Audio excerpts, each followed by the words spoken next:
11 सितंबर 2001 आम दिनों की तरह ये दिन भी शुरू हुआ। लोग सुबह की पहली किरण देख रहे थे, कुछ ऑफिस जा रहे थे, कुछ स्कूल के लिए तैयार हो रहे थे, तो कुछ लोग घूमने जा रहे थे। यानी कि आम दिनों की तरह हर कोई अपने काम में बिजी था। किसी को नहीं पता था कि वो इसी दिन दुनिया में आतंक और दहशत का सबसे भयानक रूप देखेंगे।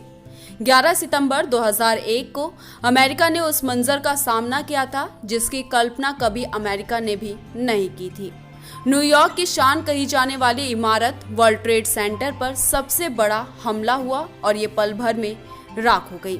अलकायदा के इस आतंकी हमले में सैकड़ों बेगुनाह अमेरिकी नागरिकों की जान चली गई।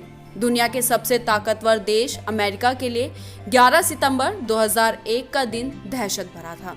आतंकी हमले ने सबसे ताकतवर देश की रूह कंपा दी थी। हमले को अंजाम दिया था आतंकी संगठन अलकायदा के आतंकियों ने। जिस तरीके से इसे अंजाम दिया गया वैसे इससे पहले कभी नहीं हुआ था। अलकायदा के आतंकियों ने 4 यात्री विमानों का अपहरण किया। इसके बाद 4 में से 2 विमान न्यूयॉर्क शहर में वर्ल्ड ट्रेड सेंटर से टकरा दिए। तीसरा विमान पेंटागन पर और चौथा विमान जंगल में गिरा दिया। सुबह करीब 8:46 ही हुए थे। अमेरिकी एयरलाइंस की फ्लाइट वर्ल्ड ट्रेड सेंटर के नॉर्थ टावर और दूसरी फ्लाइट 9:03 पर साउथ टावर से टकराई।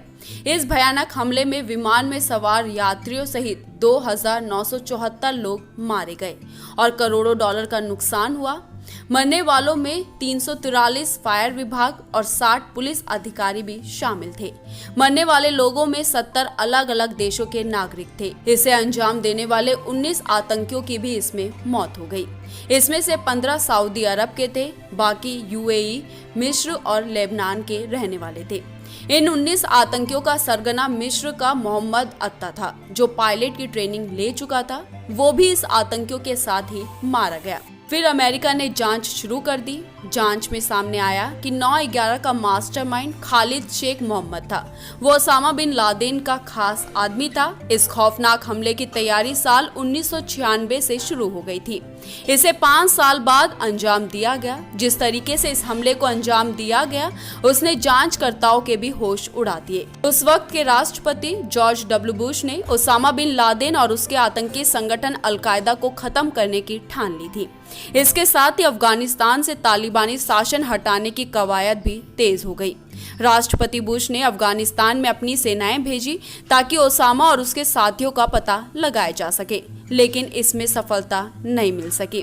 अरबों डॉलर फूके जाने के बाद भी बुश खाली हाथ रहे। हालांकि तालिबान को जरूर एक बड़े हिस्से से उखाड़ फेंका गया। हमले में निर्दोष नागरिकों की भी जान गई। आखिरकार बुश के बाद अमेरिका के नए राष्ट्रपति बराक ओबामा के शासनकाल के दौरान लादेन को अमेरिका ने ढूंढ निकाला। 2 मई 2011 की रात को दुनिया के खूंखार आतंकवादी ओसामा बिन लादेन का खात्मा हुआ था। पाकिस्तान के एबटाबाद में एक गुप्त कार्रवाई में उसे मार गिराया गया। इस तरह पूरे 10 साल बाद अमेरिका ने 9/11 का बदला लिया था। ऐसी खबरों को देखने के लिए सॉलिड संचार को सब्सक्राइब कीजिए। धन्यवाद।